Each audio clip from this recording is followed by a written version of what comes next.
애인과 크리스마스를 보낸 후 그는 아내와 쌍둥이가 사라졌다는 것을 알게 되었다. 12월 24일 밤, 서울에는 오직 크리스마스에만 존재하는 무거운 침묵이 내려앉았다. 이서연은 거실 창가에 미동도 없이 서서 쌍둥이 중 한 명을 가슴에 안은 채 이웃집 발코니에서 깜박이는 크리스마스 조명을 바라보았다. 다른 한 명은 집안 구석구석을 채운 공허함을 모른 채 아기 침대에서 잠들어 있었다. 박민주는 집에 돌아오지 않았다. 부재중 전화 3통, 읽고 무시당한 카톡 메시지 4개. 크리스마스 이브 저녁 식사는 식탁 위에서 차갑게 식어가고 있었다. 아무도 먹지 않을 갈비찜, 아무도 손대지 않을 잡채, 뚜껑이 열리지 않을 복분자주 한 병. 서연은 혹시나, 정말 혹시나 그가 돌아오기를 선택할지도 모른다는 어리석은 희망을 품고 모든 것을 준비했다. 하지만 밤 11시, 작은 하준이가 젖을 달라고 울기 시작했을 때 그녀는 민준이 결정을 내렸다는 것을 알았다. 괜찮아, 아가. 서연은 한 손으로 젖병을 준비하며 다른 팔로 아기를 옮겨 안고 속삭였다. 아빠는 행복하느라 바쁘시단다. 그 비꼬는 말이 목구멍을 태웠다. 5개월 전, 쌍둥이가 미숙아로 태어나 신생아 집중치료실에서 2주를 보냈을 때도 민주는 바빴다. 길어지는 회의, 피할 수 없는 회식, 미룰 수 없는 출장. 서연은 서울 아산병원에서 하준이와 서준이의 인큐베이터 사이에 홀로 앉아 아이들이 스스로 숨쉬게 해달라고 기도하던 그날 오후를 똑똑히 기억했다. 그때 민주는 퉁명스러운 메시지 하나를 보냈다. 중요한 회의, 내일 갈게. 내일은 결코 제 시간에 오지 않았다. 이제 크리스마스 이브에 역사는 새로운 잔인함으로 반복되고 있었다. 서연은 하준이에게 젖을 다 먹이고 조심스럽게 눕혔다. 그녀는 잠든 두 아들을 바라보았다. 너무나 작고, 너무나 연약하고, 너무나 온전히 그녀에게 의존하는 존재들. 분노가 독담쟁이처럼 가슴속에서 피어오르기 시작했다. 그녀는 순전히 자기 학대를 위해 인스타그램을 열었다.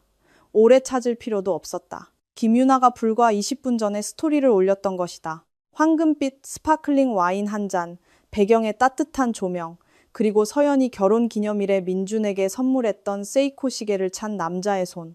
서연은 즉시 알아봤다. 위치 태그는 가평 힐링 펜션이라고 되어 있었다.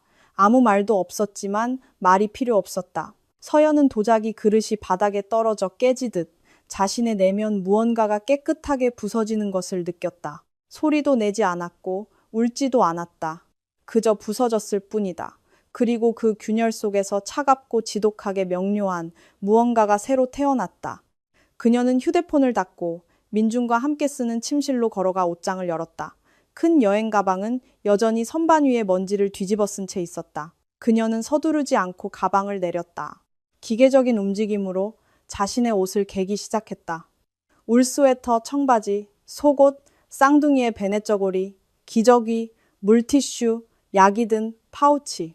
아직 어디로 갈지는 몰랐지만 더 이상 머물 수 없다는 것만은 알았다. 새벽 3시 온 가족이 모여 저녁을 먹은 사람들이 잠든 서울에서 서연은 자신의 명의로 된 현대 아반떼 트렁크에 마지막 가방을 실었다. 쌍둥이는 카시트에 단단히 고정된 채 보온 담요 아래서 잠들어 있었다. 아파트 문을 마지막으로 닫기 전 그녀는 침실로 돌아가 결혼 반지를 뺐다. 그리고 몇 주 전부터 손가락에 거짓의 무게를 견딜 수 없어 빼두었던 민준의 반지 옆 그의 침대 협탁 위에 반지를 두었다. 서류 봉투에 그녀는 단호한 필체로 썼다. 당신은 우리 없이 크리스마스를 보내기로 선택했어. 나는 더 이상 당신을 기다리지 않기로 선택해. 서명은 하지 않았다. 그럴 필요가 없었다. 도시가 잠든 사이 그녀는 건물을 빠져나왔다.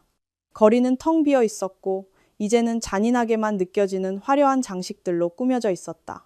20분 동안 목적지 없이 운전하자 고속도로가 어두운 약속처럼 그녀 앞에 펼쳐졌다. 백미러 속 서울의 불빛은 점점 더 작아졌다. 서연은 뒤돌아보지 않았다. 몇 달 만에 처음으로 숨을 쉴 수 있는 것 같았다. 박민주는 입이 바싹 마르고 관자놀이의 둔한 통증을 느끼며 눈을 떴다. 펜션의 하얀 리넨 커튼 사이로 빛이 공격적으로 들어왔다. 너무 밝고 너무 현실적이었다. 옆에는 유나가 엎드려 자고 있었고 갈색 머리카락이 베개 위에 흩어져 있었다. 그녀는 그의 가슴 속에서 시작되는 두근거림을 알지 못했다. 휴대폰을 확인했다. 12월 26일 오전 10시 47분. 어머니의 부재중 전화 16통, 읽지 않은 카톡 메시지 9개. 서연에게서는 아무것도 없었다. 그 침묵은 그가 해석할 수 없는 오싹함을 느끼게 했다. 그는 소리 없이 일어나 나무바닥에 흩어진 옷을 주워 욕실에서 옷을 입었다. 거울을 보자 완전히 알아보지 못할 남자가 서 있었다. 짙은 다크서클, 이틀 동안 깎지 않은 수염, 이제는 자신조차 속이지 못하는 억지 미소. 어디가 이렇게 일찍? 유나의 잠이 덜 깬 목소리가 침대에서 들려왔다. 집에 가야 해. 내일까지 있기로 했잖아. 민주는 대답하지 않았다. 욕실 문을 닫고 서연의 번호를 눌렀다. 음성사서함. 다시 시도했다. 음성사서함. 그리고 또다시 아무것도. 위장이 조여왔다. 가평에서 서울까지 오는 길이 이렇게 길게 느껴진 적은 없었다. 도로의 모든 커브는 걷잡을 수 없이 커지는 불안감을 키웠다. 유나는 같이 가겠다고 고집했지만 민주는 주유소에서 그녀를 거의 차에서 밀어내다시피 하며 나중에 전화하겠다고 약속했다. 둘 다 거짓말이라는 것을 아는 거짓말이었다. 마포구의 아파트 현관문 열쇠를 돌렸을 때 그가 처음 느낀 것은 침묵이었다. 여느 평일 정오의 평범한 침묵이 아니었다. 절대적이고 텅 비고 부자연스러운 침묵이었다. 서연아? 민주는 현관 콘솔 위에 열쇠를 놓으며 불렀다. 서연아. 아무 대답이 없었다. 그의 발소리가 복도를 따라 나아갈 때 마루 바닥에 울려 퍼졌다. 거실은 흠잡을 데 없이 깨끗했다. 너무나 깨끗했다. 식탁은 치워져 있었고 빵 부스러기 하나, 제자리를 벗어난 접시 하나 없었다. 평소 카펫을 뒤덮던 알록달록한 장난감들도 없었다. 그는 쌍둥이 방으로 갔다. 아기 침대는 비어 있었다. 모빌은 그대로 달려 있었지만 담요가 없고 인형이 없고 항상 서랍장 옆에 꽂혀 있던 젖병 소독기가 없었다. 민주는 공기가 짙어지는 것을 느꼈다. 붙박이장을 열었다. 아이들 옷의 절반이 사라졌다. 베넷 저고리, 지퍼 달린 잠옷, 털모자들. 그는 주 침실로 달려갔다. 서연의 옷장은 절반이 비어 있었다. 그녀가 가장 좋아하던 청바지, 목폴라 스웨터, 크림이 든 파우치가 없었다.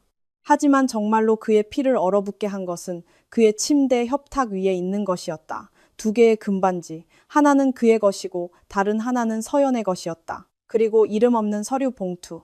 그는 떨리는 손으로 봉투를 열었다. 당신은 우리 없이 크리스마스를 보내기로 선택했어. 나는 더 이상 당신을 기다리지 않기로 선택해. 그 말들이 파편처럼 그에게 밝혔다. 아니. 그는 쪽지를 한 번, 두 번, 세 번 마치 그 의미를 바꿀 수 있기라도 한 것처럼 다시 읽으며 속삭였다. 다시 서연의 번호를 눌렀다. 음성사서함. 장모님께 전화했다. 어머님, 서연이 어디 있어요? 그녀가 전화를 받자마자 그는 서두르며 물었다. 나도 모르네. 박서방. 모르신다니요? 따님이시잖아요. 내 딸이지. 그리고 자네는 5개월 된 아기 둘을 데리고 있는 아내를 크리스마스 이브에 혼자 둔 남자고. 장모님의 목소리는 얼음장 같았다. 서연이가 연락하면 그건 걔가 원해서일 걸세. 나는 아무 말도 안 할 거야. 어머님 제발요. 애들이 괜찮은지 알아야겠어요. 자네가 있을 때보다 더 잘 있네. 전화가 끊겼다. 민주는 휴대폰을 소파에 던지고 바닥에 주저앉았다. 등을 벽에 기댄 채 손이 떨렸다. 그는 함께 산 아파트, 강원도에서 찍은 결혼식 액자, 서연의 할머니가 선물해준 뜨개 담요를 둘러보았다. 모든 것이 그대로 있었지만 모든 것이 죽어 있었다. 그는 벌떡 일어나 절박한 사람처럼 단서를 찾기 시작했다. 서랍을 열고 청구서를 확인하고 영수증을 찾았다. 아무것도 없었다. 서연은 흔적도 없이 사라졌다. 그때 그는 공동은행 계좌를 떠올렸다. 맥박이 빨라지는 것을 느끼며 은행 앱에 들어갔다. 잔액 287, 0원. 이틀 전에는 400만 원이 넘게 있었다. 서연은 그가 그 주에 밥이라도 먹을 수 있을 만큼의 최소한의 돈만 남기고 모든 것을 인출했다. 단 1원도 더 남기지 않았다. 민주는 벽이 자신을 덮쳐오는 것을 느꼈다. 그는 생각 없이 공포에 이끌려 유나의 번호를 눌렀다. 벌써 내가 보고 싶어? 그녀가 장난기 어린 톤으로 답했다. 서연이가 떠났어. 애들을 데리고 어디 있는지 모르겠어. 반대편에서 어색한 침묵이 흘렀다. 민준 씨, 나는 가족 드라마에 끼어들고 싶지 않아. 뭐라고? 우리 관계는 다른 거잖아. 재미, 기분 전환. 하지만 난 당신 부부 문제까지 짊어지고 싶진 않아. 알잖아, 애들 문제 같은 거. 당신이 알아서 해. 유나야, 나 지금 당신 혼자 해결해야 해. 자기야. 마음 좀 진정되면 전화해. 전화가 끊겼다. 민주는 믿을 수 없다는 듯 휴대폰의 검은 화면을 쳐다봤다. 그는 소파에 주저앉았다. 더 이상 집이 아닌 집에 귀가 먹먹할 듯한 침묵에 둘러싸여. 그리고 몇 년 만에 처음으로 박민주는 울었다. 슬픔 때문이 아니라 두려움 때문에. 왜 시작했는지조차 기억나지 않는 거짓말 때문에. 모든 것을 잃어버렸을지도 모른다는 두려움 때문에. 민주는 그날 밤 잠을 자지 못했다. 그는 휴대폰을 손에 든 채 소파에 앉아 5분마다 강박적으로 카카오톡을 새로 고침했다. 서연의 마지막 접속 시간이 12월 24일 오후 10시 14분에서 다른 어떤 것으로라도 바뀌기를, 그녀가 살아있고 아이들이 괜찮다는 것을 알려줄 무언가로 바뀌기를 기다렸다. 아무것도 없었다. 12월 27일 아침 7시 그는 충혈된 눈으로 거리로 나섰다. 서울은 연휴가 끝난 후 천천히 깨어나고 있었다. 상점들은 여전히 닫혀 있었고 거리는 반쯤 비어 있었다. 이제는 외설적으로 보이는 크리스마스 조명 사이로 개를 산책시키는 몇몇 이웃들만 보일 뿐이었다. 그의 첫 번째 목적지는 서연이 쌍둥이를 데리고 소아과 검진을 받으러 가던 보건소였다. 안녕하세요. 제 아내 이서연 씨에 대해 여쭤보려고 왔는데요. 그는 접수원에게 차분하게 보이려 애쓰며 말했다. 아이들 때문에 의사 선생님과 예약이 있는데 그걸 좀 알아야 해서요. 죄송하지만 다른 환자분의 정보는 드릴 수 없습니다. 개인정보보호법 때문에요. 제 아이들입니다. 저에게는 권리가 선생님 위임장에 기재되어 있지 않으면 도와드릴 수 없습니다. 죄송합니다. 민주는 주먹을 꽉 쥐고 후회할 말을 하기 전에 밖으로 나왔다. 그는 쌍둥이가 돌이 되면 보내려고 미리 등록해둔 어린이집에도 가보았다. 원장은 그를 문 안으로 들여보내 주지도 않았다. 이서연 씨는 4일 전에 사전 등록을 취소하셨어요. 그녀가 퉁명스럽게 말했다. 이사를 간다고 하셨어요. 어디로요? 구체적으로 말씀하지 않으셨습니다. 그리고 설령 안다 해도 선생님은 서류상에 허가된 연락처로 기재되어 있지 않으십니다. 민주는 발밑에 땅이 흔들리는 것을 느꼈다. 정오에 그는 지치고 텅 빈 채로 아파트로 돌아왔다. 관성적으로 냉장고를 열었다. 서연이 떠나기 전에 끓여 놓았을 된장찌개가 담긴 통이 있었다. 그 옆에는 유통기한이 지난 요구르트와 딱딱한 식빵반 조각이 있었다. 아무것도 먹지 않았다. 그는 노트북 앞에 앉아 청구서와 집안 관리를 위해 사용하던 공유 이메일 계정을 열었다. 최근 메시지 중에서 무언가를, 어떤 것이라도 호텔 확인 메일, 기차표, 예약 내역 등을 찾아보았다. 의심스러운 것은 아무것도 없었다. 서연은 외과 수술처럼 정밀하게 자신의 흔적을 지웠다. 그때 무언가 떠올랐다. 그는 아이들 사진을 위해 공유하던 가족 아이클라우드 계정에 접속했다. 서연은 동기화를 비활성화하지 않았다. 최근 위치 폴더를 열었다. 마지막 기록은 12월 25일 새벽 4시 23분 경부고속도로 부산 방향이었다. 민주는 공포와 섞인 희망의 불꽃을 느꼈다. 부산? 서연이 도대체 부산에서 뭘 하려는 거지? 지도를 확대했다. 위치는 충청도의 어느 휴게소에서 끊겼다. 그 이후로는 아무것도 없었다. 서연이 휴대폰을 껐거나 위치 서비스를 비활성화한 것이 틀림없었다. 치밀하고 체계적이고 냉정했다. 그가 안다고 믿었던 상냥하고 순진한 여자와는 정반대였다. 휴대폰이 진동했다. 어머니에게서 온 메시지였다. 민준아, 집으로 와라. 할 얘기가 있다. 40분 후 그는 성북동 부모님 대거실에 앉아 있었다. 어머니는 그가 손도 대지 않은 커피 한 잔을 앞에 놓아주었다. 아버지는 팔짱을 낀 채 창가에 서 계셨다. 민준이 잘 아는 표정. 실망. 무슨 짓을 한 건지 말해봐라. 어머니가 차분한 목소리로 말했다. 어머니, 저는 변명하지 마. 어제 장모님께서 전화하셨다. 크리스마스 이브 일을 다 말씀하셨어. 민주는 고개를 숙였다. 실수였어요. 그냥 좀 쉬고 싶었을 뿐이에요. 쉬어? 아버지의 목소리가 칼처럼 공기를 갈랐다. 너는 5개월 된 아이가 둘이고 이제 막 출산한 아내가 있어. 뭐해서 쉬고 싶었다는 거냐? 아버지는 모르세요. 민준이 벌떡 일어나며 폭발했다. 몇 달 동안 잠도 못 자고 계속 우는 소리만 듣고 내 인생이 사라지는 걸 보는 게 어떤 건지. 그걸 아버지가 되는 거라고 하는 거다. 민준아. 어머니가 말을 끊었다. 그리고 수백만 명의 사람들이 웃어주는 직장 동료랑 바람 피우러 도망가지 않고도 그걸 해낸단다. 침묵이 돌덩이처럼 내려앉았다. 서연이가 24일 밤에 나한테 전화했었어. 어머니는 울먹이며 말을 이었다. 네가 어디 있는지 아냐고 묻더구나. 나는 분명 집에 있을 거라고 했지. 내 아들이 설마 크리스마스에 아내를 혼자 둘 거라고는 믿을 수가 없었으니까. 민주는 두 손으로 얼굴을 감쌌다. 어디 있는지 아세요? 그는 잠긴 목소리로 물었다. 아니, 안다 해도 말해주지 않을 거다. 어머니 제발요. 서연이는 좋은 여자고 훌륭한 엄마야. 그런데 너는 걔를 마치 짐처럼 대했어. 어머니는 억눌린 분노로 떨며 일어섰다. 이제 네가 한 짓의 결과를 감당해야 할 거야. 아버지가 다가와 아들의 어깨에 단단한 손을 얹었다. 내 인생 똑바로 살아라, 민준아. 계속 이런 식이면 모든 걸 잃게 될 거다. 그리고 이번에는 우리가 네 뒤치다꺼리를 해줄 거라고 기대하지 마. 민준은 세상이 점점 더 작은 원으로 좁혀오는 것을 느끼며 부모님 댁을 나섰다. 그는 조명 켜진 쇼윈도와 행복하게 산책하는 가족들 사이로 명동거리를 목적 없이 걸었다. 유나의 번호를 눌렀다. 음성 사서함. 다시 시도했다. 음성 사서함. 그는 씁쓸하게 웃었다. 아이러니했다. 이제는 대답 없는 전화를 거는 쪽이 그였다. 광화문 광장에 도착했을 때 그는 이순신 동상 앞벤치에 앉아 휴대폰을 꺼내 사진 폴더를 열었다. 거기에 서연이 있었다. 3개월 전 서울 아산병원에서 갓 태어난 쌍둥이를 품에 안고 그녀는 다크서클이 짙었고 머리는 대충 묶었으며 병원복은 구겨져 있었지만 웃고 있었다. 지치고 무너졌지만 진짜 미소였다. 민주는 사진을 확대하고는 한 번도 눈치채지 못했던 것을 보았다. 배경 병실 창문에 그가 휴대폰을 손에 들고 서 있는 모습이 비치고 있었다.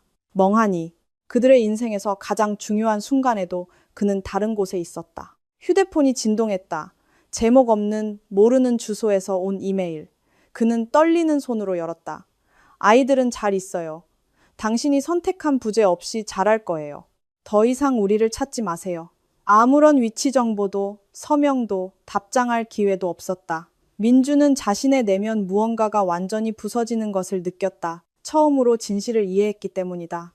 서연은 충동적으로 도망친 것이 아니었다.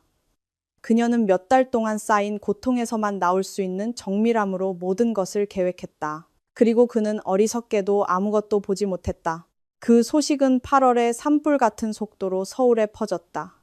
민준이 말한 것도 서연이 말한 것도 아니었다. 그것은 유나의 계산 착오였고 그녀는 상상했던 것보다 더 큰 대가를 치르게 될 것이었다. 12월 28일 한 식당에서의 부서 회식 중에 유나는 회계팀 동료에게 무심코 한마디를 던졌다. 박민준 씨 너무 안 됐어요. 아내가 애들 데리고 그렇게 사라지다니. 그래도 이런 때 힘이 되어줄 사람이 있어서 다행이죠. 회식 자리에서 서연을 몇 번 본 적 있는 50대 여성인 그 동료는 눈을 가늘게 떴다. 힘이 되어줄 사람이라니 무슨 뜻이에요? 유나는 뒤늦게 자신의 실수를 깨달았다. 그녀는 웃으려고 애썼다. 아니에요. 그냥 가족들이 있다는 뜻이었어요. 하지만 이미 엎질러진 물이었다. 48시간 후 민주는 해송식품의 김 부장님으로부터 전화를 받았다. 박 대리, 지금 내 사무실로 좀 와. 반박을 허용하지 않는 톤이었다. 올림픽 공원이 내려다 보이는 사무실에 들어갔을 때 부장님은 주머니에 손을 넣은 채 창가에 서 있었다. 그는 돌아보지 않았다. 앉아, 민주는 따랐다. 내가 들은 얘기가 사실인가? 부장님이 단도직입적으로 물었다. 어떤 이야기를 들으셨는지에 따라 다릅니다만 자네가 갓 태어난 아이들과 아내를 크리스마스 이브에 버리고 김유나 사원과 놀러 갔다는 거. 지금 자네 아내가 사라졌고 영업부 전체가 이 사실을 알고 있다는 거. 민주는 침을 삼켰다.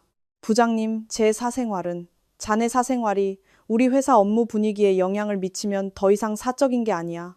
부장님이 마침내 굳은 얼굴로 돌아섰다. 김유나 사원은 자네 팀 소속이야. 벌써 여직원 3명이 불편하다고 비공식적으로 불만을 제기했어.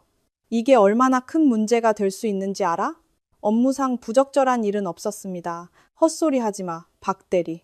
자네들은 회사 돈으로 간 출장에서 내 회사 지붕 아래서 잤어. 그리고 이제 누군가 심각하게 문제 삼으면 직장 내 괴롭힘으로 고소당할 수 있는 인사 문제가 생겼다고. 아무도 괴롭히지 않았습니다. 모르는 소리 마. 이게 어떻게 돌아가는지 전혀 모르니까.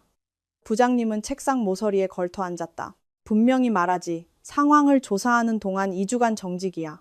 그리고 뭔가 부적절한 일이 있었다는 증거가 하나라도 나오면 자네는 해고야. 민주는 발밑에 땅이 꺼지는 것을 느꼈다. 부장님, 저는 일을 해야 합니다. 집세도 내야 하고 가족도 찾아야 하고요. 그건 미리 생각했어야지. 그는 모든 것이 너무 빨리 무너져 내리는 느낌을 받으며 해송식품 건물을 나섰다. 그에게는 답을 찾을 16일, 몇 달 동안 쌓아온 재앙을 수습할 16일이 있었다. 그는 아파트로 돌아가 틀어박혔다. 사흘 동안 나가지도 씻지도 거의 먹지도 않았다. 그저 강박적으로 휴대폰, 이메일, SNS를 확인하며 서연에 대한 단서를 찾았다. 아무것도 없었다. 그녀와 아이들은 마치 증발해버린 것 같았다. 나흘째 되던 날 초인종이 울렸다. 민주는 우편배달부일 거라 생각하며 문을 열었다. 대신 그는 서연의 가장 친한 친구인 수진이 천 가방을 손에 들고 복도에 서 있는 것을 보았다. 서연이 남은 짐 챙기러 왔어. 그녀는 인사도 없이 말했다. 어디 있는지 알아? 너한테서 멀리 있다는 건 알아. 그걸로 충분해. 수진은 허락도 없이 들어와 곧장 주침실로 걸어갔다. 그녀는 서연의 옷장을 열고 남아있는 몇 안 되는 옷들을 꺼내기 시작했다. 회색 코트, 겨울 부츠, 액세서리가 든 파우치. 수진아, 제발. 민준이 그녀를 따라갔다. 서연이랑 얘기 좀 해야겠어. 그냥 애들이 괜찮은지만 알고 싶어. 애들은 아주 잘 있어. 몇 달 동안보다 훨씬 더. 내 아이들이야. 나한테는 권리가 있어. 권리? 수진이 획 돌아섰다. 네가 무슨 권리를 주장하는데, 민준아? 크리스마스 이브에 애들을 버릴 권리? 서연이가 혼자서 등골이 휘어지게 고생하는 동안 몇 주씩 사라질 권리?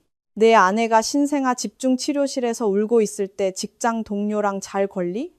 민주는 뺨을 맞은 것처럼 뒤로 물러섰다. 그건 아니야. 나는 절대. 모두가 다 알아. 민준아. 온 서울이 내 얘기를 하고 있어. 좋게는 아니지만. 수지는 가방을 다 채우고 문으로 걸어갔다. 마지막으로 한마디만 할게. 나가기 전에 그녀가 말했다. 서연이가 너한테 전해달라는 말이 있어. 민주는 숨을 죽이고 기다렸다. 찾으려고 하지 말라고. 만약 네가 한 번이라도 서연이나 아이들을 생각했다면 그냥 내버려 두라고. 네가 그들에게 준 건 부재뿐이었고 이제 그건 더 이상 필요 없으니까. 문이 닫혔다. 민주는 자신의 실수의 메아리에 둘러싸인 채 복도에 홀로 남았다. 그날 밤 그는 유나에게 전화했다. 누군가와 이야기하고 싶었고 덜 외롭고 싶었고 위안과 비슷한 무언가를 찾고 싶었다. 그녀는 5번째 신호음의 전화를 받았다. 무슨 일이야, 민준 씨? 보고 싶어. 좋은 생각이 아닌 것 같아. 유나야, 제발. 봐, 우리 관계는 재미있었어. 하지만 지금 당신은 골칫거리야. 어제 부장님이 나를 불러서 1시간 동안 신문했어.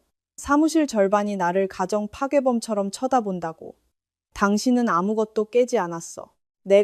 맞아. 네 결혼은 네가 깼지. 나는 그 뒷수습을 할 생각이 없어. 그녀의 목소리는 차갑고 현실적이었다. 좋았어, 민준 씨. 하지만 끝났어. 더 이상 전화하지 마. 전화가 끊겼다. 민주는 휴대폰을 소파에 내려놓았다. 그는 창가로 다가가 거리를 내려다보았다. 맞은편 건물 이웃들이 가족과 함께 저녁을 먹고 있었다. 따뜻한 불빛, 움직이는 실루엣, 웃음소리가 보였다. 그는 유리창 반대편에 홀로 있었다. 직장에서는 정직당했고 아내를 배신했던 여자에게는 버림받았으며 아이들이 어디에 있는지 전혀 알지 못했다. 생애 처음으로 박민주는 결과라는 단어가 무엇을 의미하는지 이해했다. 그리고 그는 끔찍한 명료함으로 이제 막 그 대가를 치르기 시작했다는 것을 알았다. 서연이 사라진 지 3주 후, 민주는 내용 증명 우편물을 받았다. 그는 은행이나 아파트 관리사무소에서 온 통지서련이 생각하며 무심코 문 앞에서 서명했다. 크라프트지 봉투를 찍고 서울의 한 법무법인 로고를 보았을 때 그의 심장이 멎었다. 가족법 전문 법무법인. 안에는 깔끔하고 직설적이고 극적이지 않은 이혼 소장이 들어 있었다. 서연은 돌이킬 수 없는 혼인 파탄을 사유로 이혼을 청구했다. 그녀는 미성년 자녀 하준과 서준의 단독 친권 및 양육권을 요구했다. 자신을 위한 위자료는 청구하지 않았고 오직 아이들을 위한 법적 양육비만을 요구했다. 아이 한 명당 월 60만 원, 그리고 특별 비용 50% 부담. 문서 말미에는 밑줄 친 문단이 있었다. 원고는 법적 절차 외에 피고와의 어떠한 직접적인 소통도 명시적으로 거부합니다. 모든 의사소통은 법률 대리인을 통해 이루어져야 합니다. 민주는 문서를 3번 읽었다. 욕설도 극적인 비난도 협박도 없었다. 오직 어떤 비명보다 더 아픈 행정적인 냉정함만이 있었다. 서연은 그를 미워하는 것이 아니었다. 그를 그냥 지워버린 것이다. 그는 법무법인에 전화했다. 정중한 비서가 변호사와는 다음 주에 예약 후 상담이 가능하다고 알려주었다. 아내와 통화하고 싶습니다. 연락처 좀 알려주시겠어요? 죄송합니다, 박민준 씨. 저희 의뢰인께서 그 점에 대해 매우 명확히 하셨습니다. 아이들이 어떻게 지내는지 알고 싶을 뿐입니다. 아이들은 잘 있습니다. 제가 드릴 수 있는 말씀은 그게 전부입니다. 민주는 후회할 말을 하기 전에 전화를 끊었다. 그는 서류를 손에 든 채 소파에 앉아 세상이 점점 더 작아지는 것을 느꼈다. 월 120만 원 플러스 특별 비용. 현재 월급으로는 감당할 수 있었지만 그는 3주째 정직 상태였다. 부장님이 내부 조사가 진행 중이라고 말했지만 민주는 그 행간을 읽을 수 있었다. 그는 해고될 것이었다. 시간 문제일 뿐이었다. 1월 20일 확인서는 팩스로 도착했다. 중대한 징계 사유로 인한 근로관계 해지. 부장님은 전화 한 통하는 예의조차 보이지 않았다. 차갑고 법적이고 항소할 수 없는 편지 한 통뿐이었다. 사무실에서 짐을 뺄 20일의 시간이 주어졌고 퇴직금은 해당 손해배상금을 공제하고 계산될 것이라고 통보받았다. 민주는 그날 밤 계산을 해보았다. 직업도 없고 아파트 대출은 반이나 남았고 볼 수도 없는 2아이를 부양해야 할 의무까지. 그는 3개월도 안 돼서 파산할 것이었다. 그는 링크드인 프로필을 업데이트하고 서울과 경기 지역의 식품회사 11곳에 이력서를 보냈다. 2곳에서 자동 응답을 받았고 9곳에서는 침묵했다. 3번째 주에 경기도의 한 냉동식품 유통업체에서 면접 기회를 얻었다. 구겨진 셔츠를 입은 50대 남성인 면접관은 정해진 질문들을 했다. 왜 해송식품을 그만두셨나요? 민주는 대답을 연습해 두었다. 팀 관리에 대해 경영진과 타협할 수 없는 의견 차이가 있었습니다. 남자는 메모를 하며 고개를 끄덕였다. 그리고 고개를 들었다. 김유나 씨라고 아시나요? 민주는 피가 얼어붙는 것을 느꼈다. 같은 부서 동료였습니다. 네, 면접관은 서류를 덮었다. 솔직하게 말씀드리죠. 저는 김 부장님을 압니다. 당신이 지원한 걸 보고 저에게 전화를 하셨더군요. 당신 상황을 이야기해 주셨습니다. 저도 사람이 실수할 수 있다는 건 이해하지만 지금으로서는 그런 종류의 인사 문제를 감당할 여유가 없습니다. 인사 문제는 없었습니다. 물론이겠죠. 하지만 저도 위험을 감수할 수는 없습니다. 죄송합니다. 민주는 자신의 직업적 평판에 먹칠이 되었다는 확신을 가지고 면접장을 나왔다. 그는 가족뿐만 아니라 경력까지 잃었다. 그는 남대문 시장의 채소 가게와 생선 가게 사이를 걸었다. 주말 장을 보는 사람들의 왁자지껄한 소리를 들으며 모든 것이 멀게 느껴졌다. 마치 김서린 유리창 너머로 인생을 보는 것 같았다. 그는 한 술집 앞에 멈춰서서 생각 없이 들어갔다. 소주 한 병을 시켰고 또 한 병, 그리고 또 한 병을 시켰다. 2시간 후 나왔을 때 해는 이미 붉은 벽돌 건물들 뒤로 숨고 있었다. 그는 약간 비틀거리며 머리는 흐릿하고 가슴은 텅 빈 채로 집으로 걸어갔다. 아파트 입구에서 2층에 사는 이웃 아주머니를 만났다. 그녀는 항상 서연에게 친절했던 분이었다. 안녕하세요, 민준 씨. 그녀가 퉁명스럽게 말했다. 네, 안녕하세요. 아주머니는 현관으로 들어가기 전에 멈춰섰다. 알아요? 서연 씨는 참 좋은 사람이었어요. 항상 인사하고 항상 우리 손녀 안부도 묻고 어떤 사람들하고는 다르죠. 민주는 무슨 말을 해야 할지 몰라 고개를 끄덕였다. 참 안 됐어요. 하지만 사람은 뿌린 대로 거두는 거겠죠. 그렇죠? 그녀는 대답을 기다리지 않았다. 현관으로 들어가 문을 단호하게 닫았다. 민주는 계단 하나하나의 무게를 느끼며 계단을 올랐다. 아파트 문을 열자 언제나처럼 침묵이 그를 맞았다. 절대적이고 비난하고 견딜 수 없는 침묵. 그는 소파에 주저앉아 휴대폰을 꺼내 갤러리를 열었다. 거기에 서연이 있었다. 2년 전 속초 해변에서 테라코타색 리넨 원피스를 입고 바람에 머리를 날리며 그녀는 지금은 다른 생의 것처럼 보이는 태평한 기쁨으로 웃고 있었다. 민주는 픽셀이 흐려질 때까지 사진을 확대했다. 미안해. 그는 허공에 속삭였다. 정말 미안해. 하지만 그 말들은 아파트의 침묵 속에 흩어졌다. 서연은 들을 수 없었고 설령 듣는다 해도 민주는 이제 아무 소용없다는 것을 알았다. 어떤 것들은 한번 부서지면 되돌릴 수 없었다. 서연은 새벽 6시 서준이의 울음소리에 잠이 깼다. 그녀는 기계적으로 팔을 뻗어 아직 반쯤 잠든 채로 침대 옆에 놓인 아기 침대에서 아기를 안아 올렸다. 하준이는 웬일로 계속 자고 있었다. 괜찮아, 아가, 괜찮아. 그녀는 아파트의 작은 주방에서 젖병을 준비하며 속삭였다. 그녀는 속초에서 산지 6주가 되어가고 있었다. 서울에서 적당히 멀리 떨어진 해안도시.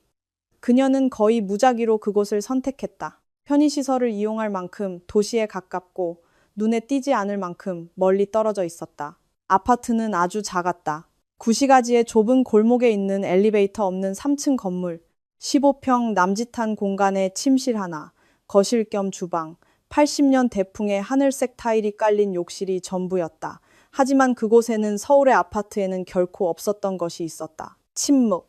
기다림의 공허한 침묵이 아니라 스스로 내린 결정들로 가득 찬 침묵이었다. 서준이가 젖병을 빠는 동안 서연은 창밖을 보았다. 거리 끝에는 겨울 하늘 아래 낯빛으로 펼쳐진 동해가 보였다. 몇 마리의 갈매기가 텅 빈 해변 산책로 위를 맴돌았다. 1월 비수기였다.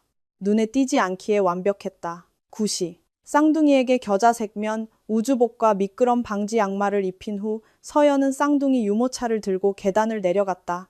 계단 하나하나가 작은 전쟁이었지만 그녀는 이미 요령을 터득했다. 유모차 먼저, 그 다음 아이들을 한 명씩, 그 다음 가방들. 아무도 도와주지 않았고 그게 좋았다. 그녀는 6개월 검진을 위해 소아과 예약이 있는 보건소까지 걸어갔다. 뿔테 안경과 단단한 손을 가진 60대 의사 선생님은 하준이와 서준이를 따뜻한 전문성으로 진찰했다. 아주 건강해요. 그녀는 아기 수첩에 기록하며 말했다. 체중도 정상이고 운동 발달도 적절해요. 서연 씨는 어때요? 서연은 그 질문에 놀라 눈을 깜박였다. 괜찮아요. 엄마로서가 아니라 한 여자로서 묻는 거예요. 서연은 고개를 숙였다. 지치지만. 괜찮아요. 의사는 펜을 내려놓고 안경을 벗었다. 두 아기를 혼자 돌보기에는 너무 젊어요. 근처에 가족의 도움이 있나요? 엄마가 주말에 가끔 서울에서 오세요. 아빠는요, 없어요. 의사는 판단하지 않고 고개를 끄덕였다. 누군가와 이야기하고 싶으면 우리 센터에 심리 상담 서비스가 있어요. 서류도 압박도 없이요. 때로는 도움이 되죠. 서연은 목이 메는 것을 느꼈지만 삼켰다. 감사합니다. 생각해 볼게요. 오후 쌍둥이를 낮잠 재운 후 서연은 중고로 산 노트북 앞에 앉았다. 빈 문서를 열었다. 며칠 동안 한 가지 아이디어를 계속 고민해왔다. 임신하기 전 그녀는 법무사 사무실에서 행정 업무를 했었다. 흥미로운 일은 아니었지만 잘 해냈다. 청구서 정리, 회계 장부 관리, 고객 응대. 집에서도 할 수 있는 일이었다. 그녀는 구글에서 재택 행정직 구인을 검색했다. 수백 개의 구인 공고가 떴고 대부분은 명백한 사기였지만 몇몇은 괜찮아 보였다. 그녀는 12개 회사에 이력서를 보냈고 자신의 상황을 솔직하게 설명했다. 두 아기의 엄마, 재택근무 희망, 즉시 근무 가능. 기적을 바라지는 않았고 단지 기회를 바랐다. 노트북이 절전 모드에 들어간 동안 서연은 일어나 작은 발코니로 나갔다. 몇 달 만에 처음으로 담배에 불을 붙여 연기가 차가운 공기 속으로 흩어지는 것을 보며 천천히 피웠다. 그녀는 민준을 생각했다. 분노도 슬픔도 아닌 지친 무관심 같은 감정으로 그가 이혼 소장을 받았을지, 자신을 찾으려고 했을지, 무엇을 잃었는지 깨달았을지 궁금했다. 그러다 사실은 상관없다는 것을 깨달았다. 중요한 것은 침실에서 부드럽게 숨을 쉬며 뒤에 남겨진 모든 혼돈을 모른 채 잠들어 있는 존재들이었다. 그녀는 담배를 끄고 안으로 들어왔다. 토요일, 어머니가 서울에서 11시 기차를 타고 도착했다. 그녀는 반찬이 가득 든 통 2개를 들고 왔다. 찜닭, 닭볶음탕, 냉동만두, 파스타랑 통조림만 먹고 살 수는 없어, 서연아. 엄마 나 괜찮아. 말라깽이에 다크서클이 턱까지 내려왔는데. 서연은 논쟁하지 않았다. 어머니가 잔소리하고 안아주고 보살펴주게 내버려 두었다. 몇 시간 동안은 엄마가 아닌 다시 딸이 되는 것을 허락했다. 어머니가 거실에서 쌍둥이와 노는 동안 서연은 이메일을 확인했다. 3개의 자동 응답, 의심스러운 다단계 마케팅 제안 하나, 그리고 경기도의 한 회계법인에서 온 메시지. 이서연님, 이력서를 검토했으며 화상 면접을 진행하고 싶습니다. 월요일 10시에 가능하신가요? 서연은 답장하기 전에 이메일을 3번 다시 읽었다. 가능합니다. 기회를 주셔서 감사합니다. 그녀는 노트북을 닫고 벽에 머리를 기댔다. 어둠 속 한 줄기 작은 빛이었다. 월요일 오전 10시 정각, 서연은 쌍둥이가 침실에서 잠든 사이 노트북 앞에 앉았다. 그녀는 깨끗한 버건디색 블라우스를 입고 머리를 빗고 가볍게 화장까지 했다. 면접은 25분 동안 진행되었다. 화면 반대편의 인사팀장은 그녀의 경력, 근무 가능 시간, 2 아기를 데리고 재택근무를 어떻게 관리할 것인지에 대해 물었다. 서연은 솔직했고 거짓말하거나 과장하지 않았다. 아이들이 잘 때 일합니다. 새벽, 낮잠 시간, 밤에요. 저는 혼돈을 정리하는데 경험이 있고 이 일이 필요합니다. 인사팀장이 미소를 지었다. 솔직해서 좋네요. 내일 연락드리겠습니다. 화상통화가 끝났을 때 서연은 심장이 빠르게 뛰는 것을 느끼며 검은 화면 앞에 앉아 있었다. 다음 날 오전 11시 이메일이 도착했다. 팀에 오신 것을 환영합니다. 다음 주 월요일부터 근무 시작입니다. 6개월 계약직, 갱신 가능. 월급여 세전 250만 원. 완전 재택근무. 서연은 메시지를 5번 읽었다. 그리고 바닥에서 나무 블록을 가지고 노는 하준이와 서준이를 보았다. 우리가 해냈어. 그녀가 속삭였다. 축하하기 위해 누구에게도 전화하지 않았다. SNS에 아무것도 올리지 않았다. 외부의 인정은 필요 없었다. 그저 미소 짓는 것을 허락했다. 작고 지쳤지만 온전히 그녀 자신의 미소. 서울에서 도망친 후 처음으로 그녀는 희망과 비슷한 것을 느꼈다. 일요일 밤 어머니가 서울로 돌아간 후 서연은 아이들과 단둘이 남았다.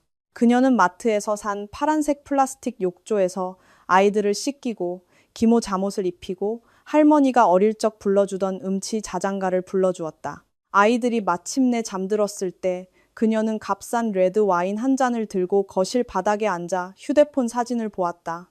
민준의 사진은 모두 지웠다. 쌍둥이와 함께 찍은 사진, 친구 수진과 엄마와 함께한 기억할 가치가 있는 순간들의 사진 몇 장만 남았다. 자기 학대적인 호기심으로 인스타그램을 열어 김유나의 프로필을 검색했다. 이제는 비공개였다. 회사에서 스캔들이 터진 후였을 것이다. 그 다음 민준을 검색했다. 12월 이후 아무것도 올리지 않았다. 그의 마지막 사진은 마드리드에서 열린 무역 박람회에서 직장 동료들과 함께 웃고 있는 모습이었다. 유나가 배경에 흐릿하게 보였다. 서연은 아무것도 느끼지 못한 채 앱을 닫았다. 와인을 단숨에 마시고 잔을 씻고 침대에 들었다. 내일은 첫 출근이었다. 내일은 아마도 새로운 무언가가 시작될 것이었다. 그리고 박민주는 그가 속한 곳, 과거에 영원히 남게 될 것이었다. 민주는 집주인이 3달치 월세가 밀렸다고 전화를 걸어왔을 때 2달째 무직 상태였다. 봐요 민준 씨, 내가 당신을 안 지 몇 년 됐어요. 좋은 사람인 거 알지만 이대로는 안 돼요. 돈을 내든지 다른 방법을 찾아야 해요. 일주일만 더 시간을 주세요, 제발요. 집주인은 전화기 너머로 한숨을 쉬었다. 일주일, 단 하루도 더는 안 돼요. 민주는 전화를 끊고 거실 천장을 멍하니 바라보았다. 몇 달 동안 구석에서 자라난 습기 자국이 그의 인생에 대한 너무나 명백한 은유처럼 보였다. 그는 42개의 이력서를 보냈다. 6개의 답장을 받았고 5개는 정중한 거절이었다. 한 번의 면접은 채용 담당자가 그의 이름을 구글에서 검색하다가 익명의 직장인 커뮤니티에서 언급된 것을 발견했을 때 끝났다. 박민준, 아내가 쌍둥이 키우는 동안 직장 동료랑 자다가 경력 말아먹은 영업팀장. 과거로부터 도망칠 방법은 없었다. 금요일 오후, 민주는 통장에 남은 돈을 들고 동네 마트로 내려갔다. 15일까지 버텨야 할 38, 영원. 그는 기본적인 것만 샀다. 파스타, 토마토 소스, 계란, 식빵, 커피, 햄 꼭 필요하지 않은 모든 것을 포기했다. 계산대 줄에서 유나를 보았다. 그녀는 고급 식료품으로 가득 찬 카트를 끌고 있었다.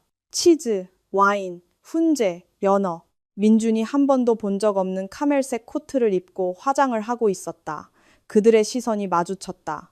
유나는 즉시 시선을 피하고 다른 줄로 옮겼다. 민주는 분노와 굴욕감이 너무나 강렬하게 뒤섞여 아무 말도 하지 않기 위해 주먹을 꽉 쥐어야 했다. 그는 500원을 지불하고 가게를 나왔다.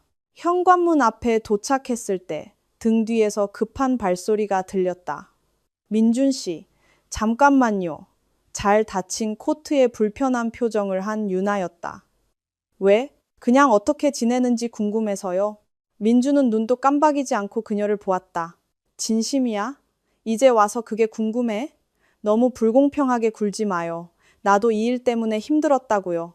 너? 민주는 씁쓸한 웃음을 터뜨렸다. 너는 계속 일하고 있잖아. 너는 계속 네 인생을 살고 있잖아. 나는 모든 걸 잃었어. 유나야, 모든 걸. 내가 강요한 거 아니잖아요. 결정은 당신이 했고 상황이 안 좋아지자마자 사라진 것도 당신이에요. 유나는 가방끈을 꽉 쥐었다. 봐요, 미안해요. 알았죠? 일이 이렇게 끝나서 미안하지만 나는 당신 아내가 아니었어요. 나는 당신한테 빚진 게 없다고요. 내 말이 맞아. 민준이 평탄한 목소리로 말했다. 넌 나한테 빚진 게 없지. 그리고 내가 그랬다고 믿은 내가 바보였어. 그는 뒤돌아서서 뒤도 돌아보지 않고 현관으로 들어갔다. 민준이 몰랐던 것, 영원히 모를 것은 유나도 무사하지 못했다는 사실이었다. 카멜색 코트는 정상적으로 보이기 위해 새로 산 것이었다. 가득 찬 카트는 더 이상 퇴근 후 맥주 한잔하자고 부르지 않는 직장 동료들과의 저녁 식사를 위한 것이었다. 그녀는 계속 해송식품에 다니고 있었지만 창문도 없는 안쪽 사무실로 옮겨졌고 영업팀과 멀어졌으며 월급은 동결되었고 명백한 경고를 받았다. 한 번만 더 실수하면 너는 끝이야. 인사팀 동료들은 식당에서 그녀를 피했다. 회사의 남자들은 더 이상 그녀와 농담하지 않았다. 그녀의 이름은 문제의 동의어가 되었다. 지난 6개월 동안 3명의 남자를 만났다. 아무도 구글에서 그녀의 이름을 검색하고 박민준 스캔들에 대한 모호하지만 충분한 언급을 발견한 후에는 두 번째 데이트를 원하지 않았다. 그녀는 혼자 살았다. 금요일 밤에는 태국 음식을 시켜 먹고 소파에서 잠들 때까지 드라마를 보았다. 일요일에는 어머니에게 전화했고 어머니는 항상 같은 것을 물었다. 언제 정신 차릴 거니? 그녀는 그 질문에 대답할 수 없었다. 진실은 김유나도 박민준과 똑같은 것을 얻었다는 것이기 때문이다. 아무것도, 단지 그녀는 그것을 침묵 속에서 고급 식료품과 비싼 코트로 자신의 인생이 될 수 있었던 것에 더 작고 잿빛 버전이 되지 않은 척하며 견디고 있을 뿐이었다. 그날 밤 민주는 몇 년 동안 찬장에 보관해 두었던 값싼 위스키 병을 열었다. 그는 불 꺼진 소파에 앉아 병째로 마셨다.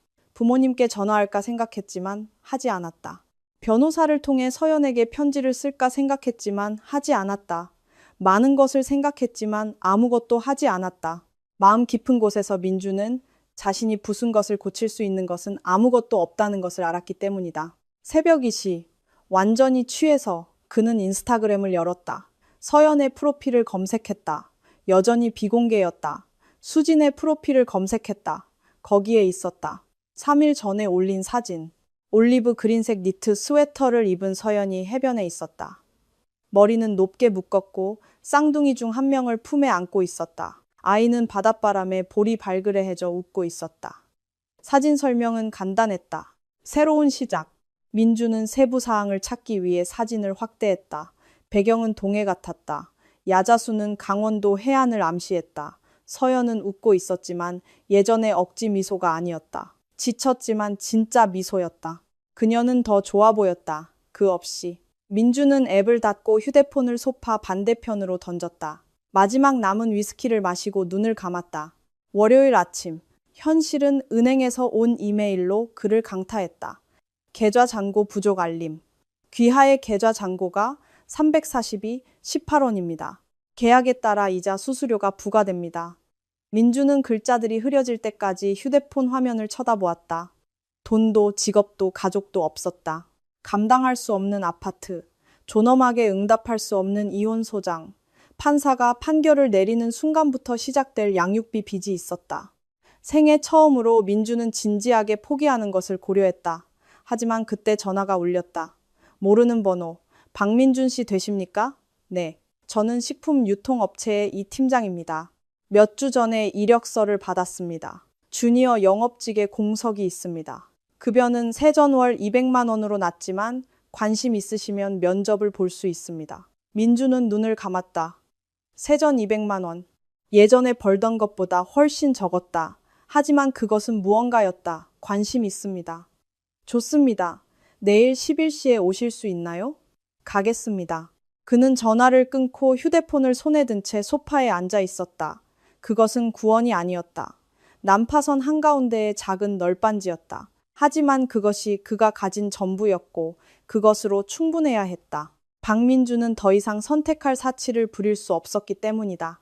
그는 남은 것에 매달리고 그것이 생존에 충분하기를 기도할 수밖에 없었다. 서연이 사라진 지 4개월 후 민주는 서울가정법원으로부터 소환장을 받았다. 이혼 재판 5월 15일 오전 10시 30분. 그는 종이를 3번 읽은 후에야 완전히 이해했다. 그는 서울로 가서 판사 앞에 서고 몇 달 동안 피하려고 했던 현실과 마주해야 했다. 크리스마스 이브 이후 처음으로 서연이 그곳에 있을 것이었다. 민주는 전날 밤 4시간 반이 걸리는 시외버스를 타고 서울에 도착했다. KTX를 탈 여유도 호텔에 묵을 여유도 없었다. 그는 배낭을 베개 삼아 서울 고속버스 터미널의 플라스틱 벤치에서 잠을 잤고 불안감이 위장을 갉아먹었다. 아침 9시 그는 공중화장실에서 세수를 하고 셔츠를 갈아입고 법원으로 걸어갔다. 건물은 거대하고 현대적이고 위압적이었다. 민주는 올바른 법정을 찾기 전에 2번이나 길을 잃었다. 그가 들어갔을 때 서연은 이미 그곳에 있었다.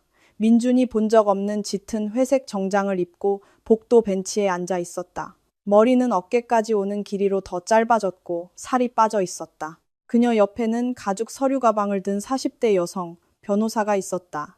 민준이 다가가자 서연은 고개를 들었다. 그들의 시선이 마주쳤다. 인사도 제스처도 없었다. 오직 차갑고 먼 인식뿐이었다. 민주는 5미터 떨어진 맞은편 벤치에 앉았다. 그 거리는 수킬로미터처럼 느껴졌다. 그는 무언가 어떤 것이라도 말하고 싶었지만 말이 목에 걸렸다. 재판은 37분 동안 진행되었다. 반달 안경을 쓴 60대 남성인 판사는 극적인 요소 없이 소장을 읽었다. 그는 서연에게 모든 내용을 확인하는지 물었다. 네, 판사님. 그녀의 목소리는 떨림 없이 단호했다. 판사는 민준에게 돌아섰다. 피고는 주장할 것이 있습니까? 민준은 20분 전에 만나 사건을 겨우 검토한 국선 변호인을 보았다. 아니요, 판사님. 조건을 수락합니다. 어머니의 단독 친권 및 양육권을 수락합니까? 민준은 침을 삼켰다. 네. 미성년 자녀 1명당 월 60만 원의 양육비를 수락합니까?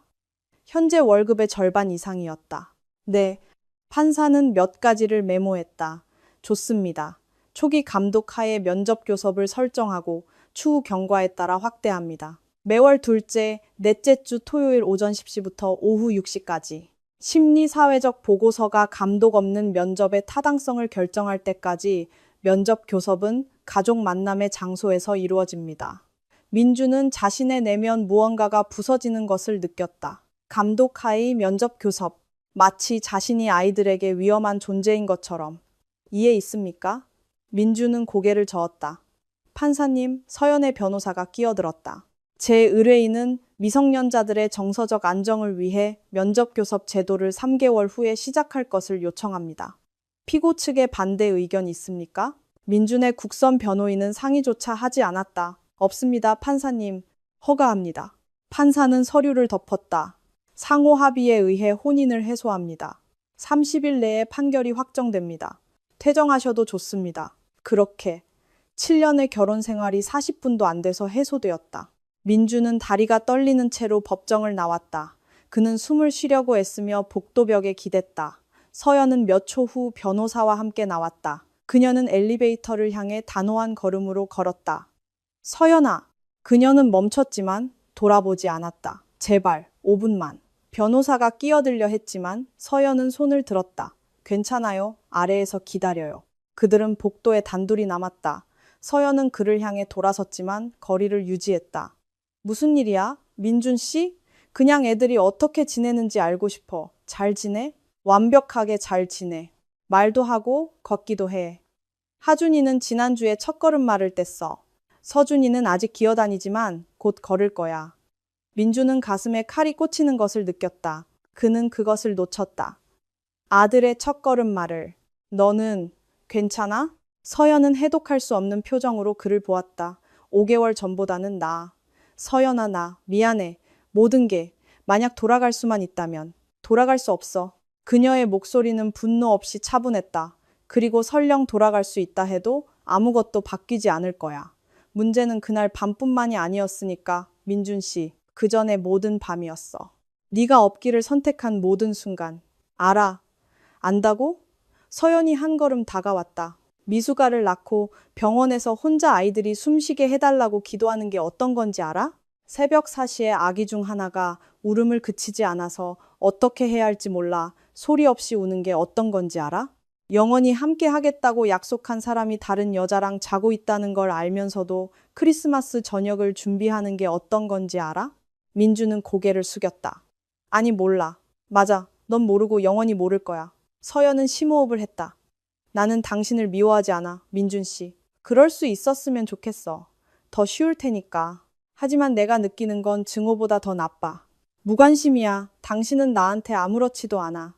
그 말들이 돌덩이처럼 떨어졌다. 아이들에게는 아빠가 필요해. 민준이 갈라진 목소리로 말했다. 함께 있기를 선택하는 아빠가 필요한 거지. 판사가 강요해서 나타나는 아빠가 아니라. 서연은 한 걸음 물러섰다. 네가 그런 아빠가 될 준비가 되면 그때 알려줘. 그때까지는 양육비나 잘 보내고 우리 살게 내버려둬.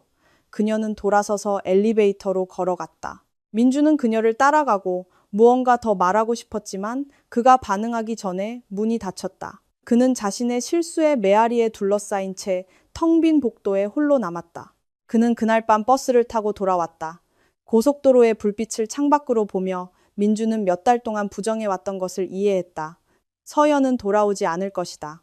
아이들은 그를 아빠가 아니라 2주에 한 번 나타나는 낯선 사람으로 알게 될 것이다.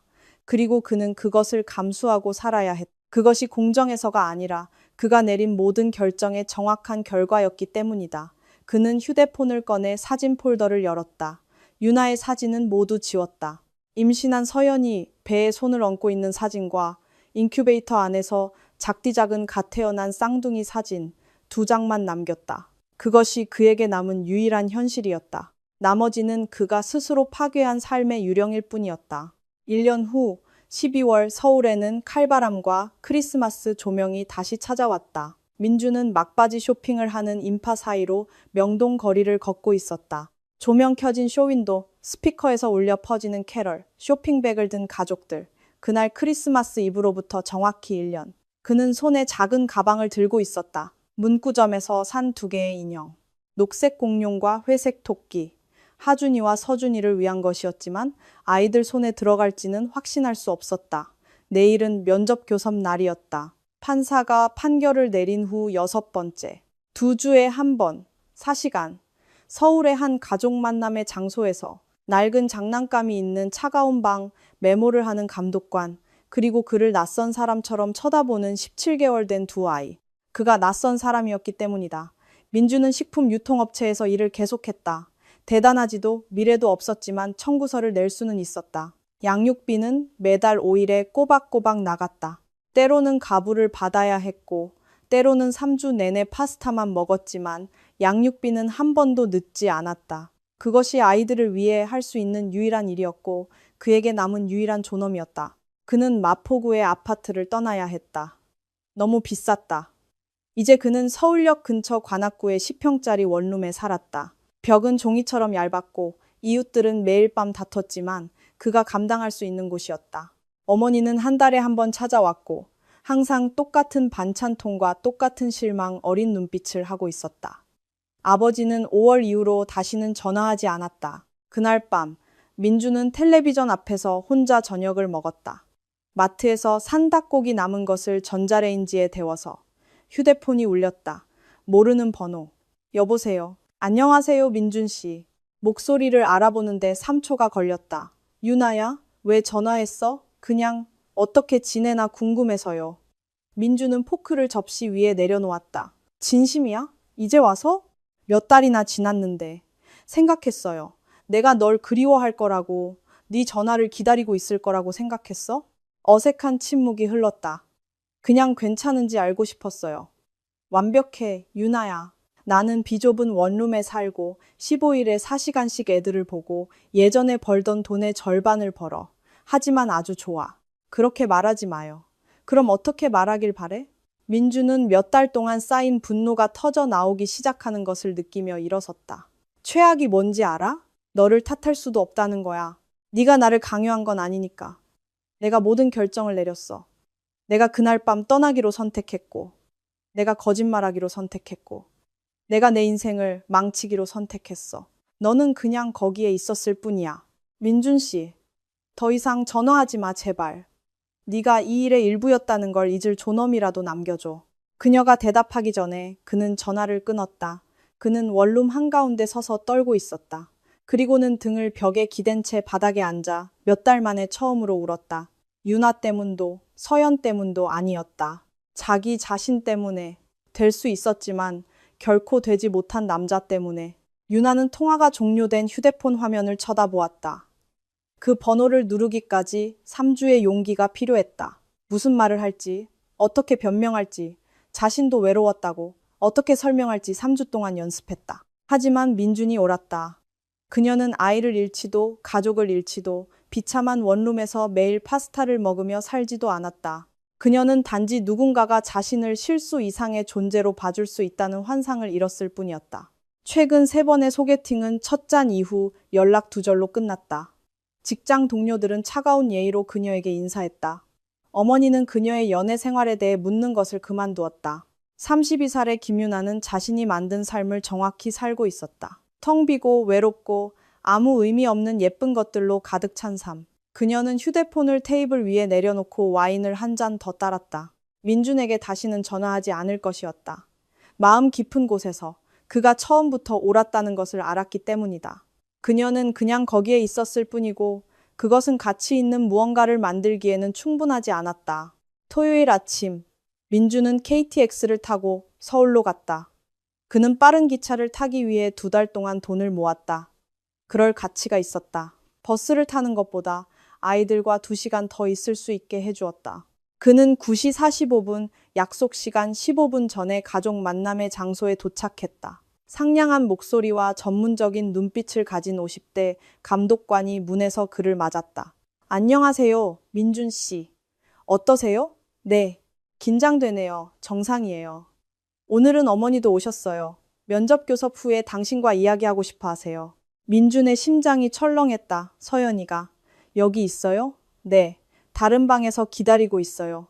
십시정각 감독관이 문을 열었다. 하준이와 서준이가 보조원의 손을 잡고 들어왔다. 그들은 이미 어린아이들의 서툴지만 단호한 걸음으로 굳건하게 걷고 있었다. 버건디색 줄무늬 스웨터와 청바지를 입고 있었다. 하준이는 호기심 어린 눈으로 민준을 쳐다보았다. 서준이는 보조원 뒤에 숨었다. 안녕 얘들아. 민준이 그들 눈높이에 맞춰 웅크리며 말했다. 아빠가 뭐 가져왔는지 봐. 그는 가방에서 인형들을 꺼냈다. 하준이가 먼저 천천히 다가와 공룡을 집었다.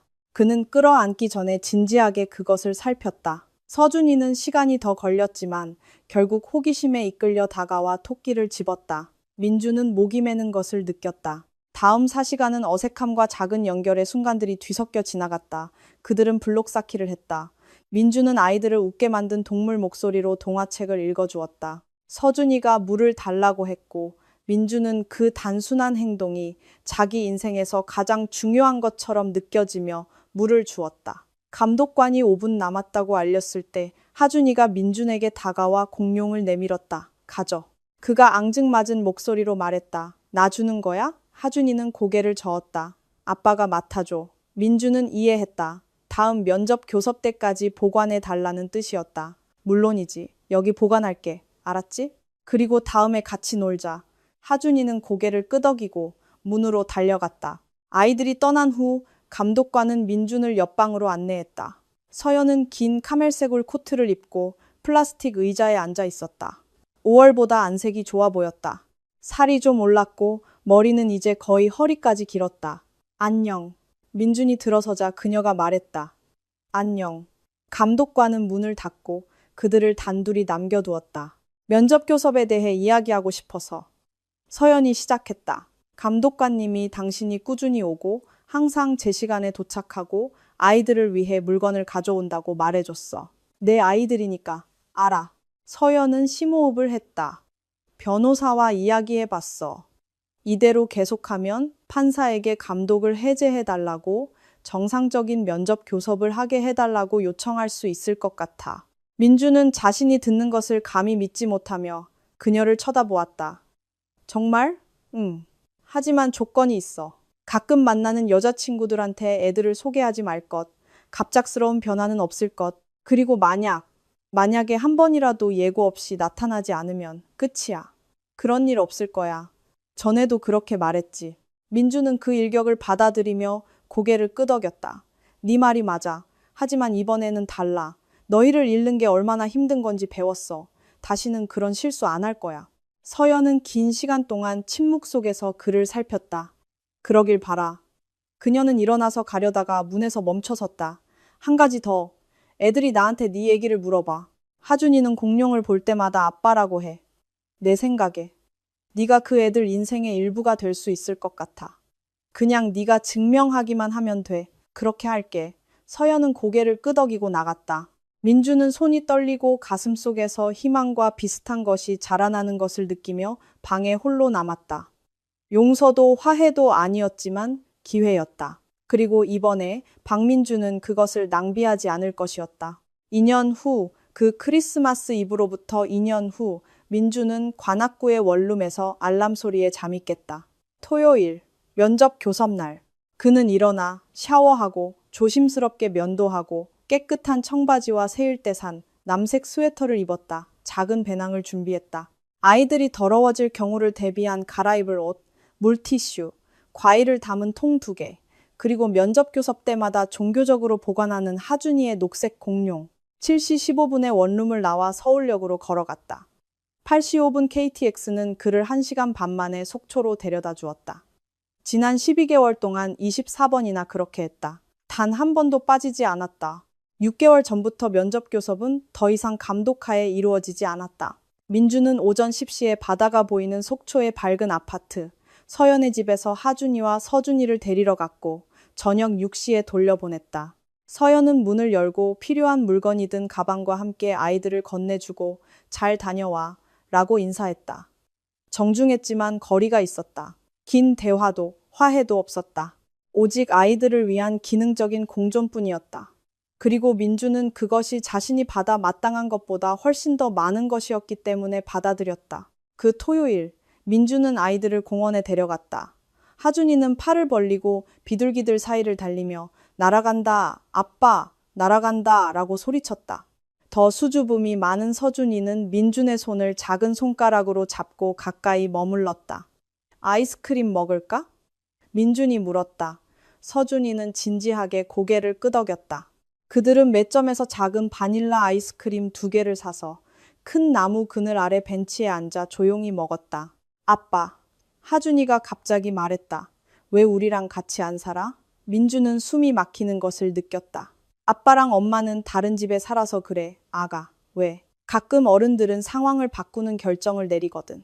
하준이는 2살 반 아이에게는 너무나 진지한 커다란 눈으로 그를 보았다. 나쁜 결정? 민주는 침을 삼켰다. 나쁜 결정. 하준이는 대답에 만족한 듯 다시 아이스크림을 먹기 시작했지만 민주는 그 두 단어의 무게를 뱃속의 돌처럼 느끼며 허공을 쳐다보았다. 6시 15분 민주는 아이들을 돌려보냈다. 서연이 사는 거리 모퉁이를 돌았을 때 그는 그 자리에서 멈춰 섰다. 건물 앞 작은 광장, 돌 분수 옆에 그녀가 있었다. 서연이 웃고 있었다. 그가 아이들을 데리러 갈 때 그에게 보여주던 정중한 미소가 아니었다. 지친 엄마의 피곤한 표정도 아니었다. 그것은 온 얼굴을 환하게 밝히는 진심 어린 자연스러운 웃음이었다. 그녀 옆에는 한 남자. 민주는 그가 오리오리라고 짐작했다. 서준이를 공중으로 들어 올렸고 아이는 기쁨에 겨워 소리쳤다. 하준이는 손에 빨간 연을 들고 두 사람 주위를 맴돌았다. 서연은 가벼운 테라코타색 원피스에 납작한 샌들을 신고 등 뒤로 머리를 풀고 있었다. 오후의 햇살이 그녀를 황금빛으로 물들였다. 그녀는 더 젊고 더 가벼워 보였다. 마치 누군가 그녀의 어깨에서 보이지 않는 짐을 덜어준 것처럼. 민주는 주차된 차 뒤에 숨어 미동도 없이 그들을 지켜보았다. 남자는 서준이를 내려놓고 민준이 들을 수 없는 무언가를 말했다. 서연은 그에게 몸을 기울여 키스했다. 빠르고 무심한, 서로에게 안정감을 느끼는 커플들이 나누는 그런 종류의 키스. 민주는 가슴에 날카로운 통증을 느꼈다. 질투는 아니었다. 진실에 대한 잔인한 인식이었다. 서연은 앞으로 나아갔다. 그녀는 삶을 재건했고 그가 결코 주지 못한 행복을 찾았다. 그리고 그 없이 해냈다. 그 없이 더 잘. 하준이가 민준을 보고 그에게 달려왔다. 아빠, 내 연봐. 서연이 돌아보았다. 그녀의 얼굴에서 미소는 사라지지 않았지만 형태가 바뀌었다. 더 절제되고 더 예의 바르게. 안녕, 민준 씨, 딱 맞춰 왔네. 남자가 서준이를 안고 다가왔다. 민준 씨시죠? 그는 자연스럽게 손을 내밀었다.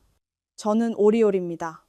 민주는 관찰당하고 판단당하고 비교당하는 느낌을 받으며 그의 손을 잡았다. 반갑습니다. 애들이 당신 얘기 많이 해요. 남자가 진심 어린 미소로 말했다. 당신은 그 애들한테 아주 중요한 사람이에요.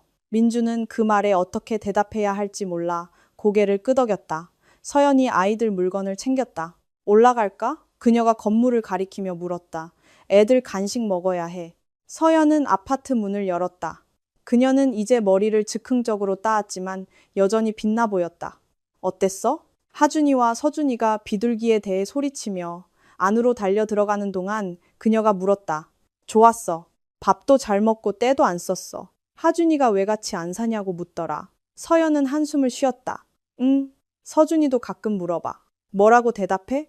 아빠랑 엄마는 이제 다른 방식으로 서로를 사랑하지만 둘 다 너희를 아주 많이 사랑한다고. 민주는 고개를 끄덕였다.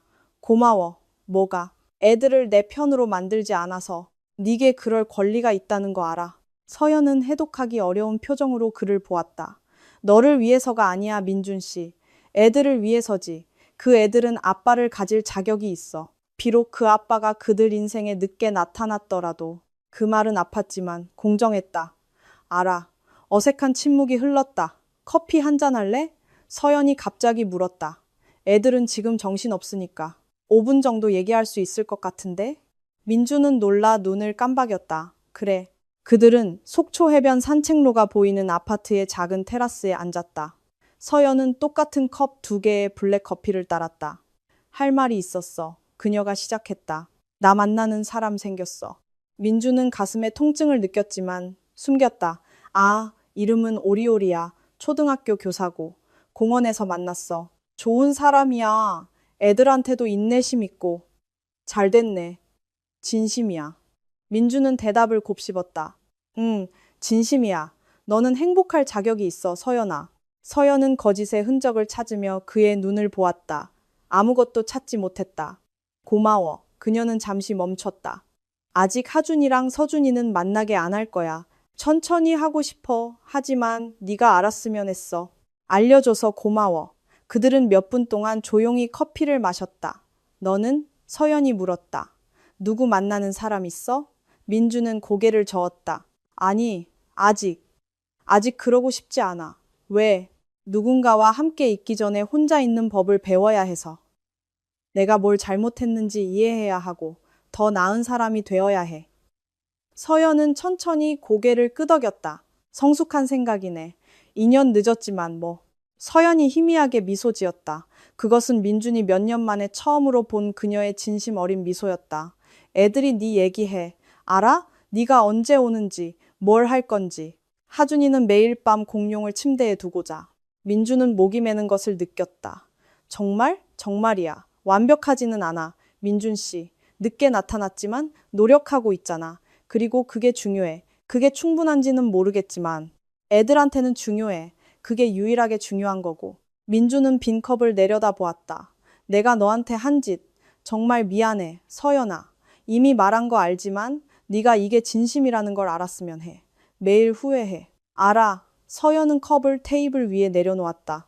그리고 믿어. 하지만 후회가 일어난 일을 바꾸지는 않아. 단지 그 이후에 네가 하는 일을 바꿀 뿐이지. 알아. 서연은 일어섰다. 애들이 너를 사랑해. 민준 씨. 그걸 낭비하지 마. 안 할게. 민준이 아파트를 나섰을 때 해는 동해 위로 지기 시작하며 하늘을 주황색과 보라색으로 물들이고 있었다. 그는 주머니에 손을 넣은 채 기차역까지 걸으며 자신이 잃은 모든 것과 되찾은 작은 것에 대해 생각했다. 그는 서연을 갖지 못했고 아마 영원히 갖지 못할 것이었다. 그녀는 자신을 가치 있게 여길 줄 아는 누군가와 새로운 삶을 만들어가고 있었다. 그리고 민주는 10평짜리 원룸에 살았고 최저임금보다 조금 더 벌었으며 한 달에 8일 아이들을 보았다. 하지만 그 8일은 진짜였다. 하준이는 그를 아빠라고 불렀고 공중으로 던져달라고 했다. 서준이는 돌아오는 기차에서 그의 품에 안겨 잠들었다. 그가 상상했던 삶은 아니었지만 이전의 삶을 파괴한 후에 남은 삶이었다. 그리고 그는 그것을 감수하고 사는 법을 배워야 했다. 어떤 결정들은 되돌릴 수 없고 오직 결과만 남기 때문이다. 그리고 박민주는 마침내 자신의 결과를 감수하고 사는 법을 배우고 있었다. 3년 후 12월 24일 아침, 민주는 서울의 새 아파트에서 잠이 깼다. 크지는 않았지만 20평의 방이 2개였다. 하나는 자신을 위한 것이고 다른 하나는 하준이와 서준이가 해당 주말에 와서 잘 때를 위한 것이었다. 그것을 감당할 수 있기까지 1년 반이 걸렸다. 식품 유통업체에서의 소박한 승진, 지역 팀장. 대단한 것은 아니었지만 경제적인 도움을 주었다. 아이들 방벽은 겨자색으로 칠해져 있었다. 공룡 이불이 덮인 작은 침대 2개와 민준이 아이들이 올 때마다 밤에 읽어주는 동화책으로 가득 찬 책장이 있었다. 그 크리스마스 이브에 아이들은 서연과 함께 있었다. 그녀의 차례였다. 민주는 커피를 내리고 거실 창가에 앉았다. 그날 밤으로부터 정확히 3년. 어리석은 결정 하나로 모든 것을 잃었던 그날 밤. 그는 유나를 생각했다. 2년 전 그 전화 이후로 그녀에 대해 아무것도 몰랐다. 지인들을 통해 그녀가 다른 회사에서 일하며 마드리드로 이사했다는 소문을 들었다. 상관없었다. 그녀는 더 이상 자신에게 힘을 갖지 못하는 실수의 유령이었다. 그는 서연을 생각했다. 2주 전에 아이들을 주말 후에 데려다 주면서 그녀를 보았다. 오리오리 저녁을 준비하고 있었고 차분하고 부드러운 목소리의 남자는 민준에게 진심 어린 예의로 인사했다. 애들이 당신 얘기 아주 잘해요. 서연이 하준이와 서준이를 씻기는 동안 오리오리 말했다. 서연이도요. 민준은 놀랐다. 네, 좋은 아빠라고 해요. 늦게 나타났지만 지금은 여기 있다고요. 민준은 그 말에 어떻게 대답해야 할지 몰랐다. 그저 고개를 끄덕이고 떠났을 뿐이다. 하지만 그 말들은 며칠 동안 머릿속을 맴돌았다. 늦게 나타났지만 지금은 여기 있다. 그것이 그가 바랄 수 있는 최선이었고 그것으로 충분했다. 오전 11시 전화가 울렸다. 하준이었다. 아빠, 메리 크리스마스? 메리 크리스마스? 아들, 거기는 어때? 쿠키 만들었어요? 서준이가 반죽반을 먹어버렸어요. 민주는 웃었다. 너는 안 먹고? 나는 조금만요. 뒤에서 서연의 목소리가 들렸다. 하준아, 아빠랑 서준이도 통화하게 전화기 줘. 아이들이 휴대폰을 두고 다투는 소리가 들리고 그 다음 서준이의 수줍은 목소리가 들렸다. 아빠, 안녕, 안녕 꼬마야. 재미있게 놀고 있어? 오리올 아저씨가 별 모양 쿠키 꾸미게 해줬어요. 잘했네. 아빠 거 하나 남겨줄래? 네. 그때 서연이 전화를 받았다. 안녕 민준 씨. 안녕. 방해해서 미안. 괜찮아. 애들이 너한테 전화하고 싶어 했어. 그녀는 잠시 멈췄다. 오늘 뭐 할 거야? 부모님이랑 식사하려고. 별거 없어. 그래. 부모님이랑 같이 있다니 다행이다. 예전에는 불가능했을 편안한 침묵이 흘렀다. 민준 씨, 서연이 부드러운 목소리로 말했다. 할 말이 있어. 응, 고마워. 뭐가? 포기하지 않아서. 힘들었을 거 알아. 처음 몇 달은 지옥이었을 거라는 것도. 하지만 너는 떠나지 않았어. 남았고, 그래서 아이들은 아빠가 있어. 민주는 목이 메는 것을 느꼈다. 내가 할 수 있는 최소한이었어. 아니, 많은 사람들이 그렇게 하지 않아. 너는 했고, 그게 중요해. 서연아, 나 아무 말 안 해도 돼. 그냥 네가 알았으면 했어. 우리 사이가 예전 같지는 않겠지만 네가 이 상황을 어떻게 다뤄왔는지 존중해. 민주는 눈을 감았다. 고마워. 그 말 정말 큰 힘이 된다. 그래, 이제 끊을게. 애들이 내일 전화할 거야. 알았어. 내 대신 뽀뽀해줘. 그럴게. 메리 크리스마스. 민준 씨. 메리 크리스마스. 서연아. 그는 전화를 끊었다. 그는 몇 년 동안 느끼지 못했던 것을 느끼며 휴대폰을 손에 든 채 소파에 앉아 있었다. 평화. 완전한 행복도, 절대적인 구원도 아닌 그저 평화. 비록 결혼 생활을 망쳤고 아이들과의 돌이킬 수 없는 몇 년을 잃었고 그 크리스마스 이브의 후회를 평생 안고 살아야 하겠지만 적어도 지금은 올바른 일을 하고 있다는 것을 아는 평화. 적어도 지금은 처음부터 되었어야 할 아버지가 되었다는 평화.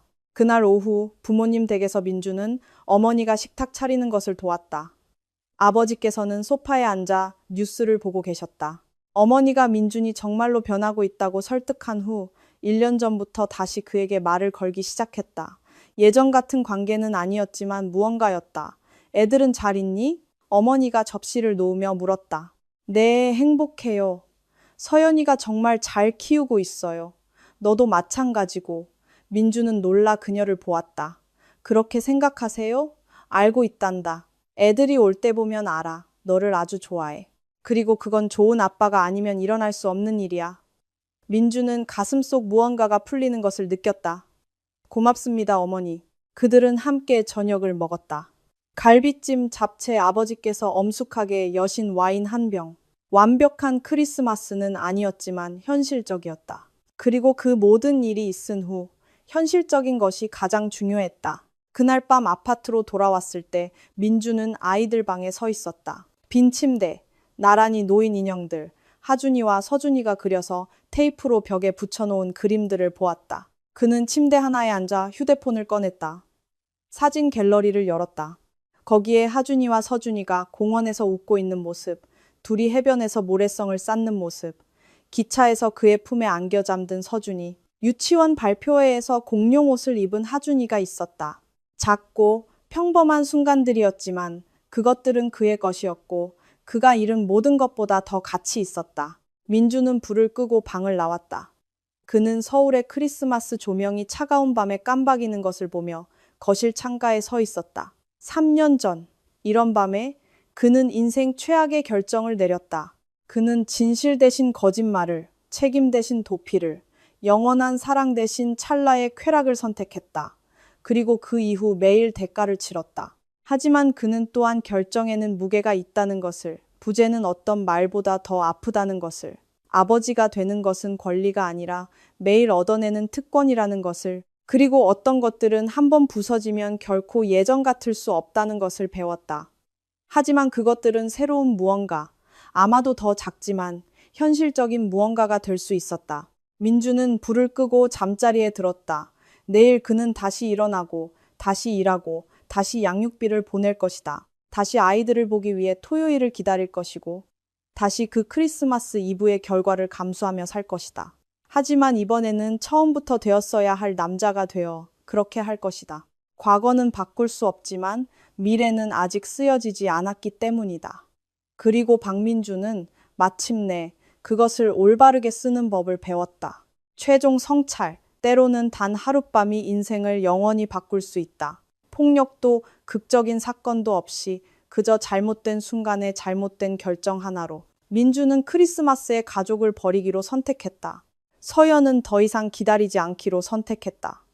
그리고 두 사람 모두 행동에는 그 행동을 일으킨 순간보다 훨씬 더 오래 지속되는 결과가 따른다는 것을 배웠다. 현실에서는 완벽한 복수도 마법 같은 구원도 없기 때문이다. 오직 자신이 내린 결정을 감수하며 살아가고 매일 조금 더 나은 사람이 되기를 바라는 사람들만 있을 뿐이다.